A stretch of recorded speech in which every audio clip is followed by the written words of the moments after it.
Sabi ko po sa kanila, patatapos na lang po namin kung ano po yan na pagkasundo na nakalagay doon sa kontrata kaysa na po makulong yung mga bata na wala namang kinalaman. Tinuro na po ako sa pulis tapos yung pangalan ko po siyang inilagay pa po doon. Yung dapat na magdadala lang ako ng mga bagay nito sa kanila ay may malalaman pala akong ganito. Kung hindi daw tatapusin, mauobliga silang makulong. Yung magandang hapon sa lahat ng viewers natin, sa lahat ng nagmamahal sa atin dito sa Facebook, maging sa YouTube channel. Kamusta po kayong lahat? Ngayon napaka-ulan talaga. At ngayong araw ay pupunta tayo sa pharmacy para bilhin yung mga gamot na nireseta kay Tatay Budoy dahil na-check up na nga po si Tatay Budoy. Nasa atin na po yung mga reseta nandito at bibilhin natin ito sa bibili natin sa butika to ngayon at dadalhin din natin to ngayong araw kay Tatay Budoy kahit na sobrang ulan. Parang ang oras pa nga lang is ang oras pa lang ay 3:32 PM pero kung makita nyo dito sa harap natin sobrang dilim na talaga. Ayan wipe natin. Ayan, makita nyo madilim na. So kapag summer, alam nyo naman kapag 3:32, tirik na tirik pa yung araw ng ganito. Wala tayong magagawa kundi dalhin natin kay Tatay Budoy yung mga gamot niya kasi kailangan niya po yung kailangan niyang gumaling. Siya lang inaasahan ng pamilya niya. So tara po, samahan nyo kami. At dahil nga sa hindi kaya ng sasakyan o 4 wheels dito sa lugar nila Tatay Budoy sa ngayon, ay mas minabuti natin na magpalit muna tayo ng motor. Ngayon nandito na tayo kay Tatay Budoy, may mga nadaanan lang tayo na medyo sobrang may kalaliman din yung tubig pero kaya naman ng motor kaya nagpalit tayo ng motor kanina. At alam kong ganito yung daraanan natin kasi walang tigil na pag-ulan talaga maghapon, ngayon lang tumigil.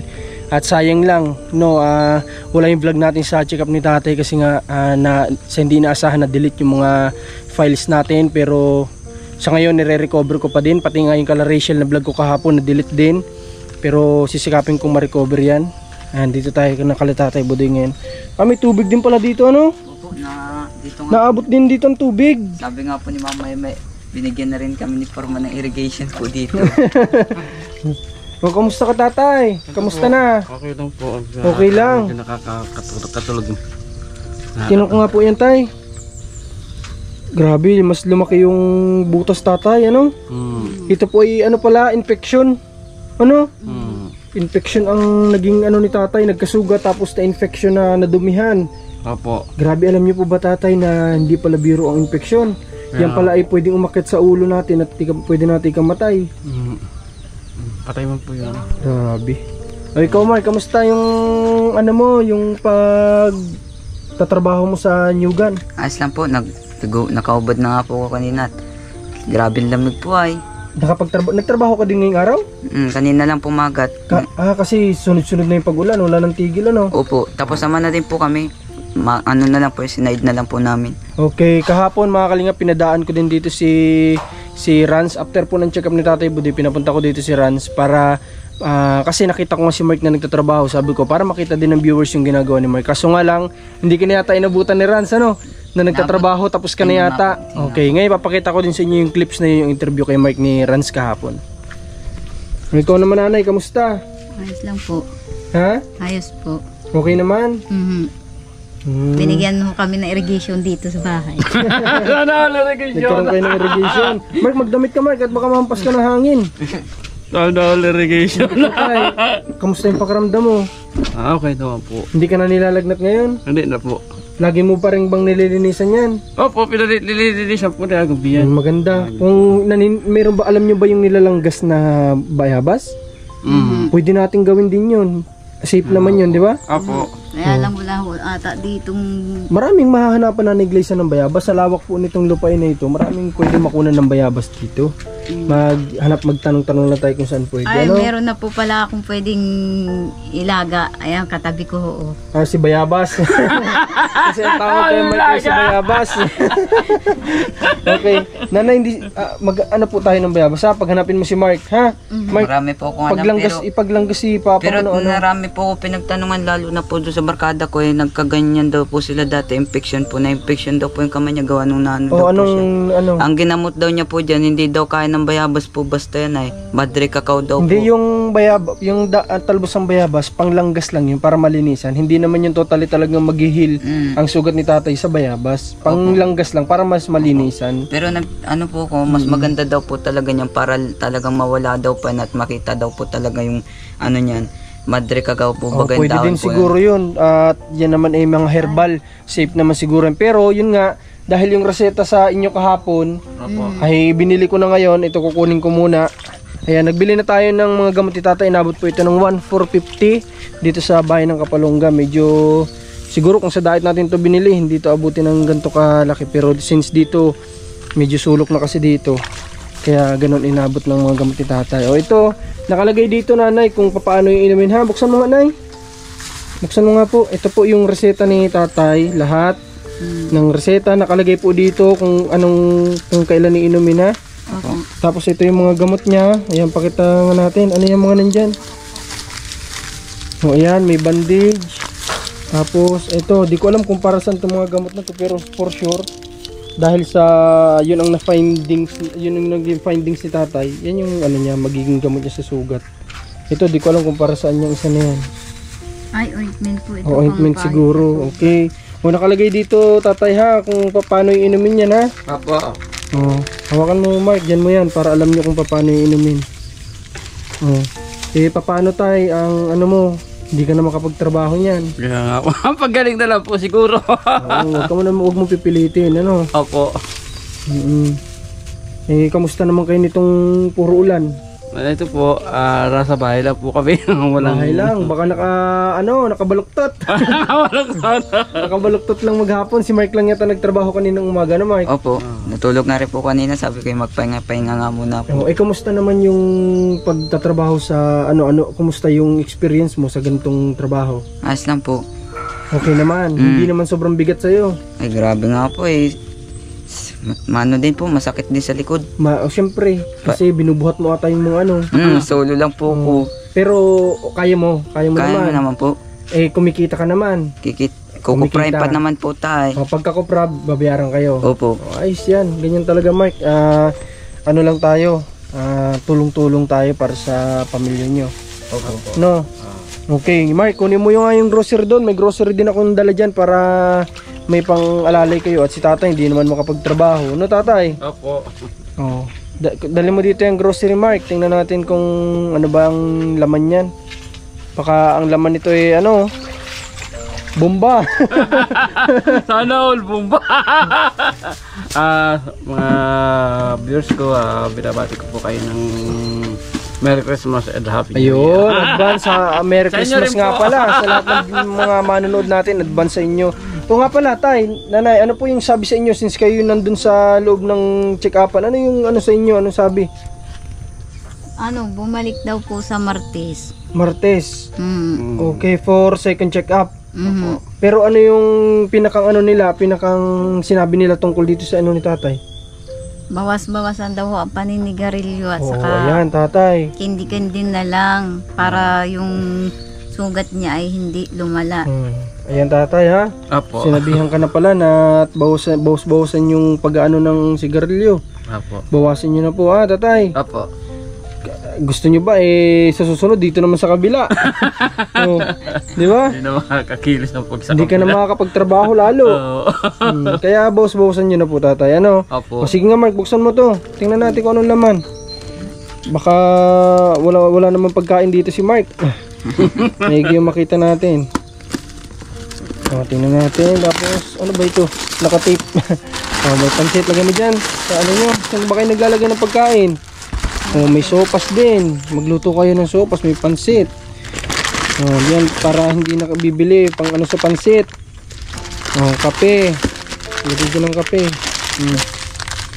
Tapos ano ito? Ano to? Ketchup. Ketchup. Yan. Tapos gatas. Maggatas ka tatay ha. Apo. Para maglakas-lakas po ang katawan. Hindi puro kape. Yung gatas ng sopas. Tapos yung mo itong mga dilata para hindi na kayo maghagilap. Pwede nyo lahukan ng gulay kung gusto nyo. Hanap lang tayo ng gulay dyan sa paligid. Ang dami naman dyan gulay. Kung gusto nyo malamig, mag noodles. Ayan. May mga tinapay din. Tatay, magpalakas ka. Ha? Opo.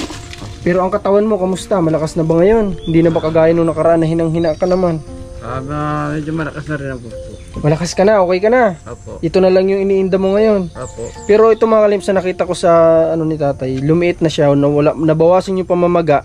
Kaso nga lang yung pinakang sugat niya, lumaki lang yung pinakang parang mata niya, yung butas. Pero sana naman pagaling na ito, lalo na kumpleto naman yung mga gamot ni tatay. At shoutout nga pala, salamat kay Ninang Adel Yuson kasi nakita niya kaagad na may gamutan si tatay. Nagano agad po siya para sa medicine ni tatay. Ayan, kaya maraming salamat po sa sa tulong at sa pagmamahal dito kay Tatay Budoy since nakarating na yan dito si Ninang Adel, di ba? Opo. Nakita niya yung mismong sitwasyon ninyo. Opo. Salamat po. Namimiss mo na ba si Ninang Adel? Namimiss ko na po. Happy New Year. Merry Christmas po. Ikaw, si Mark, hindi ba ni Mark nakita si Ninang Adel noon? Nakita mo? Opo, binigyan pa nga po niya kami. Salamat po doon sa binigyan niyo po. Oh, grabe yung pagmamahal sa inyo ng mga natin, sponsors natin. Na panood niya yung vlog natin na kay Tatay Budoy, nagbigay agad siya para sa medical ni tatay. Kaya maraming salamat talaga. Okay. Tatay, gusto ko kayo, may kukunin lang ako dito. Bigyan natin konting kasi na tatay since may natira pa naman doon sa Ninang, ibigay na po natin. Nanay, ha? Magbili kayo ng pwede nyong isahog sa mga ulam na yan. Ay, Pwedeng gulay, pwedeng isda, ha? Salamat po Kuya Ay, Mark. wag isda, bawal pa kay tatay. Ay, Oo, gulay na lang muna, ha? may langis po yun ay. Oo, Salamat po Kuya bawal. Mark. Salamat din po sa nagbigay po sa amin yan. Salamat kay Ninang Adel yan. Opo. Since may natira pa naman sa mga natin, sa inyo na lang po. Dahil para sa inyo naman Maraming yan. salamat. Naubos na yung isang ganyan na inutay namin niluto ngayong araw. Okay lang yan. Marami pa ang bigas nyo. Dahil pa po. Dami pa po. Dami pa. Opo. Nabuksan na yung isang sako, yung dala kong huli. Opo. Sige, kayong bahala mag-budget sa pagkain nyo. Opo. Ay, inaalalain lang namin at kayo at si tatay di pa makapagtrabaho naman. Opo. Opo. Sabi ko nga po kung ko yung pera po ay bibilang ko din po ng si Papa yung vitamins din po baga. Naubos na may vitamins niya na binigay ko? Hindi pa naman po. Hindi pa naman po kasi paubos na po yung sa amin ay. Paubos na di bibigyan ko ulit kayo. Marami pa tayo yung vitamins, Di man na inom si Papa ay Eh, bira si ikaw, po. Mark, giniinom mo yung sa'yo. Opo. Gusto ko sana inumin nyo. Magdadala ulit ako dito, inumin nyo, ha? Opo, minsan nga po dalawa nilalagay ko, minsan tatlo po. Wag! Isa-isa lang. Kasi baka Sasarapan po ko ay. ma-overdose ka. Masarap nga siyang inumin. Pero isa-isa mo lang, ha? Opo. Huwag mo dadamihan at baka ma-overdose ka naman. Sana nga magtaba na kayo ulit kayo. Opo. Magbalik sana yung katawan nyo. Dami nga po naninibago sa katawan ko. Dati daw yung isang sakong yugay di ko kaya, ngayon ay walang atang way na Kayang-kaya. Opo. Kasi si Mark, mga kalingap, pumayat siya kasi tumangkad. Kasi dati, ang liit-liit ni Mark, ngayon ang tangkad na. Yung itataba niya, pinunta niya sa pagtangkad. Kaya mas maganda yun kaysa tumaba ng tumaba. Hindi naman tataas, di ba? Mas maganda yun na si Mark ay Huwag mo ako tumangkad. tingnan. Huwag mo nang tingnan si mama mo kasi matangkad na si mama mo. Dinadali ka masyado ni Mark. Maiba pala po ako, bakit sabi ni Renz kahapon ang nagsadya din daw pala kayo sa sa munisipyo nung tungkol din sa nangyari kay Mark. Opo, at inaayos po namin. Anong paano sabi sa inyo? Si Mayor ba nakausap nyo? Hindi Hindi po. po yung Sekretary. yung si Ma'am Si Ma'am Ma'am Magana. Grace po na magana. O anong sabi sa inyo? ang sabi ho ni Ma'am, ang gusto daw ni Ma'am ay tapusin yung pinatatapos sa kanila. Kung hindi daw ho tatapusin, mauobliga silang makulong. Ay, ganun?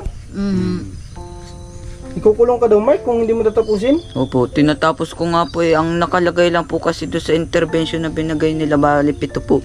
Tapos dapat po kami doon sa pang-apat na paglilinis po, nagtaka po ako, naging yung 7 po, naging 8. May isa pa po kaming gagawin. Bakit naman po nasabing ikukulong, nanay? May mga minor de edad naman po ito. Hindi kasi sumusunod sa pinag-uutos sa kanila. Yun po ang sabi. Kailangan daw ho tapusin. Dahil kung hindi tatapusin, Maobliga silang ano daw po ay makukulong. Grabe. Magti-training daw po sila sa paggawa ng ano po, ano yun Ben? Training. Langgunisa. Magti-training sa paggawa ng langgunisa. Longganisa, magte-training sila. Para saan po yun? Para daw makitang nag-e-effort sila. Ay ganun. Pero kanino yung gagawing longganisa na yun? Ano po, Kanino yung business yun? parang training nila para matuto. Para in case na kung sakali man, maisipan nila mag-business ng longganisa, kaya nila. Mhm. May alam sila, yun ba yun? Oh, pag natapos daw nung mga bata, bibigyan pa daw sila ng puhunan para makapagnegosyo sila. Makapag-negosyo. O tatay, anong sabi mo kahapon naman na sinabi pa lang kung hindi matatapos kukulong? Anong sinabi mo sa kanila? Ay, sabi ko po sa kanila, ipatatapos na lang po namin kung ano po ay napagkasundo na nakalagay doon sa kontrakta. Kaysa na po makulong yung mga bata na wala namang kinalaman. Grabe, ano? Hindi ko in-expect na ganito pala. Kasi kahapon si Rans lang nagsabi sa akin nung pinasunod ko nga siya dito sa inyo. After ng check-up, sabi ni Rans nga, yun daw pala yung nilakad nyo. Yun po talaga nilakad After ng namin. check-up ay nagpunta pala kayo doon sa ano nga, sa munisipyo. At Doon nga po pinatawag ko na nabigla nung araw na yun na hindi po kami na nandun lang po ko sila lang po yung may gumawa ng kalukuhan pati ako tinuro. Nadamay ka. Opo, tinuro na po ako sa pulis tapos yung pangalan ko po siyang inilagay pa po doon. Ako daw po ang primera sabi kahit po yung kapatid ni Kuya Rans po makakapagsaksi magkausap lang po kami nung araw niya sa Purok, bigla na lang po may pulis po doon at kasama nga po yung mga barkada ko. Tapos dinampot ka rin. Oo, ako po ang tinuro po daw nila. Sila lang naman po may kasalanan, pati po ako nadamay. Kaya Mark, ngayon, yung bang mga nakakasama mo na yung dati, sumasama ka pa ba hanggang ngayon? Hindi na po. Huwag ka na sasama ha, sama ngayon. Opo, at At para maiwas ka sa ganyang gulo ha. kaya nga po ako nagsusulod na lang sa Kaya buhay. nagpupokus ka na lang sa pagtatrabaho. Opo, Maganda yan, focus sa trabaho tsaka pag-aaral. Si Ma'am Magana, tutoy Ano po ba yan ay? Sa Lunes, pumasok Ito, ka daw yung na, ano. pumasok sa school. Ayan o, nakalagay. Tapos, Sa mga maglilinis pwedeng ka makulong. Maglilinis ka Ayan, daw si ng Mark school. Daniel Kadag. Ayan po, pangatlo. Grabe oh. Okay. Ang sabi ni Mrs. Magana kahapon, sa Lunes, pumasok ka daw pumasok, wag ka na daw a-absent, wag ka na din daw a-absent sa pagsamba. Dahil may pagagawa din sa'yo sa Lunes para makita ng teacher, para maipasa sa kanya doon, na ikaw ay naglilinis din ng school. Lilinis Dagdag- man ako mama ng school lagi man. Kailan ang balik niyo sa school, sa pagpasok? Sa Lunes po. Lunes pasok ka na ulit. Opo. Wag absent Mark ha? Nag-absent lang po ako at di naman po ako Kasali kasali. sa intramurals. So, Oo. sige, kung may pasok, Pero itigil ang trabaho ha. Pero may pagkakamali lang po ko kahit naman po bagay di ako kasali sa may Dapat naman yun. nandun ka kasi may attendance yun ay. Oo nga po yun lang pagkakamali ko hindi po naunawain. Kagaya ng sinabi mo naman sa amin na iniisip mo rin si papa mo. Gusto mo rin makaalalay sa pang-araw-araw din ninyo. Sa amin naunawa namin. Kaya lang sa teacher dapat ipaliwanag mo din kung ba't di ka naka-attend ng intramurals ha. Opo. So kami gusto namin nandun ka hanggat maaari. Kaya lang sabi mo gusto mo magtrabaho ka at di ka naman kasali. No? Kami kung maaari doon ka, gusto namin nandun ka kasi ma-experience mo yun, part ng high school life yun ay, no? Opo. Kaya lang yan naman yung gusto mo, yan man yung pinili mo, yung magtrabaho ka na Ang lang. tapos ata nila ay December 3 ata. December 3 sa paglilinis po. Mhm. Okay, tapusin mo Mark ha, para hindi Opo. ka makulong. Opo, di po papayag pati ako makukulong. Wala naman po ako tutusin kasalanan ako lang ang dinawit nila. Okay, kaya iwasan na sa susunod ha, iwasan na yan. Ba, Ganyan. Tatay, pagsasabihan mo din si Mark ha. Opo. Lagi na po namin pinagsasabihan yan. Hindi na po pwedeng hindi namin pagsabihan at kasi po baka po puntahan na sila bigla dito na wala nang kinalaman. Kaya nga po, kaya pagsabihan niyo po si Mark na iwas-iwasan po yung mga ganyang klase ng barkada ha. Kaya po hindi na namin po siya pinapasama Yung doon. wala namang maidudulot kay Mark na mabuti, na itutulak pa sa masama, ay iwasan po ni Mark yung mga ganyan. Ha, tatay? Opo. Okay po. O, sige, Mark, tatay, ha? Paano? Pupunta muna ako. Sige po, ingat po. Mag-iingat kayo. Sana makatulong sa inyo yan, ha? May gusto pa ba kayong sabihin kay Ninang Adele o wala na? Kay Nina Adele, nagpapasalamat pa ako. Ninang ka namin utwit ha. Okay, ikaw ba, Mark? May gusto ka sabihin? Sana po pumunta ulit po kayo dito sa susunod. Marami pong salamat doon sa mga... Papasyal ulit ano? Opo. Okay, ikaw Nanay Glyza, may gusto ko ba sabihin? Maraming salamat po, Ninang Adel, dahil napakalaki ho naman binigyan niyo po sa amin at saka yung tulong po sa asawa ko. Maraming salamat po. Okay. At Merry Christmas po sa inyong lahat diyan sa ibang bansa. Kung saan man po kayo, Merry Christmas po at Advance Happy New Year na rin po sa inyong lahat. Okay. So yun, muli salamat ulit kay Ninong Adel sa pagbigay for medical ni tatay. Okay, tatay, pupunta naman ako ha, Mike. Okay, sige. Sige, salamat. Medyo ano lang, baha. So yun mga kalingap, ngayong araw ay ito yung vlog natin for today. At salamat sa lahat ng patuloy na sumusubaybay po sa aking channel, sa ating Facebook page, sa lahat ng patuloy na nanonood at nagsishare, lalong lalo na sa mga nagko-comment din. At sa ating YouTube channel, ganun din po sa inyong lahat. Sana huwag kayong magsawa na suportahan po ang ating channel, dahil sa pamamagitan ninyo, may mga kababayan po tayo na natutulungan dito sa bayan ng Kapalonga. Hanggang sa susunod, hindi malabong mangyari at sabi nga, in God's will, makalabas din tayo ng Kapalonga at doon naman tayo tutulong sa ibang lugar. Maraming salamat po ulit, Marcos TV Channel, Commander ni Marcos, sa lahat ng bumubuo ng Team Kalingap. Salamat po.